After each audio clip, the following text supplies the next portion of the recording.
Sa patuloy na pagulaan sa iba't ibang bahagi ng Eastern Visayas, bunsod nito, nananatiling nakaalerto at handa ang Department of Social Welfare and Development Field Office Region 8 sa posibleng epekto ng shear line sa rehiyon. Mayroon na ang kabuang 142.2 million na halaga ng relief resources ang nakaantabay at handang ipamahagi sa mga pamilyang maapektuhan ng masamang panahon.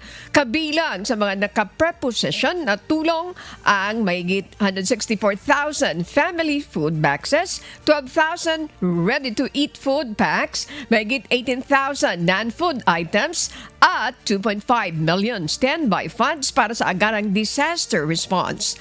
Patuloy ang koordinasyon ng DSWD sa mga lokal na pamahalaan upang masiguro ang mabilis at maayos na pagbibigay ng tulong.